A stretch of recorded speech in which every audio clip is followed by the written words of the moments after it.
Praise lord అందరికీ. నాహూము గ్రంథము 1వ అధ్యాయము 7వ వచనంలో దేవుని వాక్యం ఈ విధంగా సెలవిస్తుంది. తన యందు నమ్మిక ఉంచు వారందరినీ ఆయన ఎరుగును అని దేవుని వాక్యం సెలవిస్తుంది.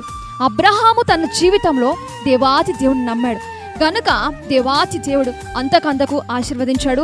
దేవాతి దేవుడు అబ్రహాముకు ప్రతి సమయంలో తోడున్నాడు. కష్టంలో వచ్చినప్పుడు, శ్రమలు వచ్చినప్పుడు, ఇబ్బందులు వచ్చినప్పుడు ప్రతి సమయంలో తోడున్నాడు. ఎందుకంటే అబ్రహాము దేవుని నమ్మాడు గనుక.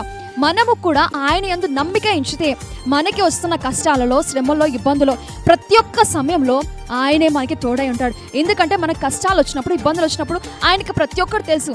మనం ఆయన మీదే ఆధారపడి ఆయన మాత్రమే నమ్ముతున్నాం కనుక ఆయన మనల్ని విడిపేస్తాడు. గనుక అబ్రహాము జీవితంలో దేవుడు చేసిన దేవుడు. అబ్రహాము నమ్మాడు, అబ్రహాము జీవితంలో గొప్ప కార్యం జరిగించాడు. మనము కూడా ఆయన మీద నమ్మిక ఉంచితే దేవుడు మన జీవితంలో కూడా గొప్ప కార్యం చేసి మనల్ని నడిపేస్తాడు. అటువంటి కృప దేవుడు మనందరికీ దయచేయను గాక. ఆమేన్.